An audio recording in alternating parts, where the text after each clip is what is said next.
Facebook, YouTube, Twitter, Fester Princess, SoundCloud, SoundClick, uh, Twitter. You know what I'm saying? Instagram, the gram. Muhammad Ali. Rest in peace to Muhammad Ali. He was for one, I didn't know till recently that Muhammad Ali helped save a man from jumping to his death. He talked him down from a suicide dude. He talked him down. So, that's just, when you save somebody else's life, you selfishly go in harm's way to help somebody out. It's just, no matter how you look at it, that's just courageous and being what a human being is all about. So, for those people who did not like Muhammad Ali, uh, that one person that, he helped talk down from, jumping, that person loves Muhammad Ali. And you know what? Sometimes one person can make the difference. So, but as far as boxing is concerned, Floyd Mayweather keeps saying he's the greatest fighter, and in my generation, it was, well, I came after Muhammad Ali, so my generation was Mike Tyson. And as far as being a pugilist, in between the three, the one you wanted to see the most was Mike Tyson. Uh, you really don't want to see Floyd because Floyd is almost boring, not unless you're really into defense. But the greatest fights, the greatest bouts had to come from Muhammad Ali. Uh, and I'm going to say that because of one bout in particular, Rumble in the Jungle, when he went to Africa. Ali Boumaier. And the reason why I give that the nod is because, see, when you say great, I don't look at it on how many wins you have. And if you go back into Floyd's history, you're going to see where he lost a couple according to Copybox, but they gave it to Floyd anyway. It's like, that's not a win, bro. Just because they say you won. No, according to Copybox, you lost. And he lost to the same dude twice. So I'm not, I don't know who you got in your pocket, but, if we're looking at boxing, Copybox says a person hit more than you and did all this stuff more than you. Bro, you lost. They're just giving you the fight just for, whatever reason. So, it makes me think that boxing is fixed. You know what I'm saying? And so, anyway, so as far as Muhammad Ali is concerned, see, Muhammad Ali galvanized the nation. And I don't mean the nation of Islam. I mean, Muhammad Ali was like, you know what? I'm not going to the draft because I don't want to fight in a white man's war. Has nothing to do with me. So he skipped the draft, and a lot of people saying, well, that's un-American. It's just like, you got to understand what you're talking about.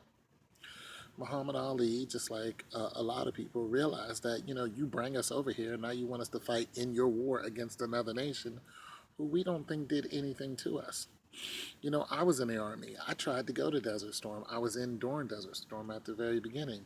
But I'm glad I never went over. But my friends went over. You know what I'm saying? But anyways, back to Rumble in the Jungle.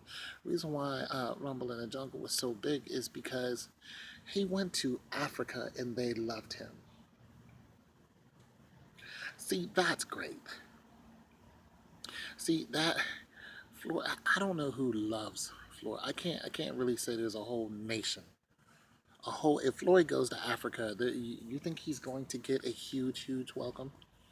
All the money that he frivolously spends, he just spent $7 million on a home that he did not need, and he spent it all in cash.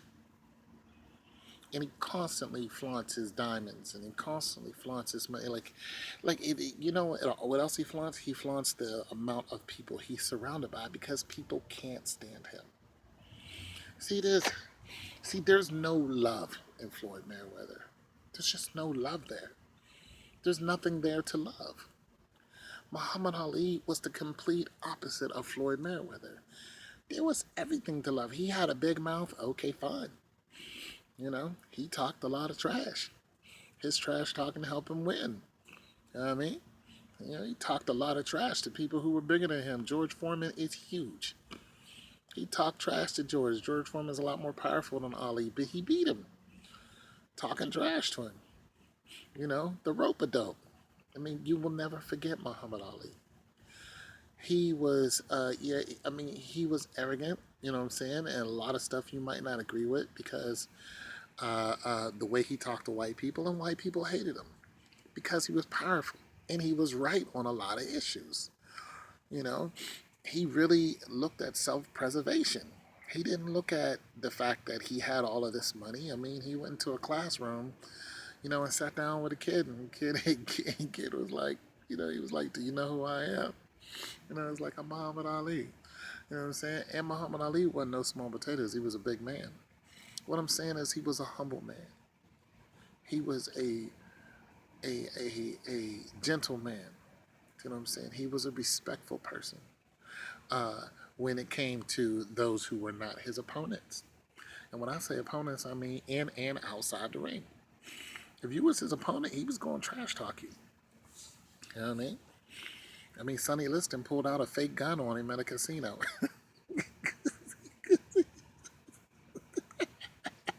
Because he walked up to him and he started trash talking it while Sonny was playing craps. Sonny pulled out a fake gun and went, and Ali ran. Which is hilarious. Oh my God. But nonetheless, you had to love the fact that Ali made you want to see the fight for one. Even when he lost, he made you want to see the fight. Uh, Two, he uplifted the sport itself. He made the sport greater. I mean, of course, you had people who were great before him. Joe Louis. I mean, Rocky Marciano. You know what I'm saying? I mean, you had all of those great fighters who were great before Muhammad. Muhammad made everyone want to see the fight. He didn't just make, you know, he made you want to see the fight, and he made you want to be great, and that's what makes him more great than anybody. Mike Tyson didn't do that. Mike Tyson, at the end of his career, it all went south. When he was talking about eating your babies and stuff like that, and when he was biting your ear off, and cursing people out and telling them, he was gonna pretty much, I'll molest you, I'll do this and that to you. Mm, that wasn't very becoming, Mike. But as far as his punching power, it was undeniable. But Muhammad Ali is definitely the greatest fighter because, like I said, he galvanized the nation. He galvanized more than one nation. He galvanized the world as far as I'm concerned. Wherever he went, people were saying his name like, yo, and they wanted him to win. And it's just a big difference between him and the other fighters. And I'll never forget him. It's your boy Tom 202.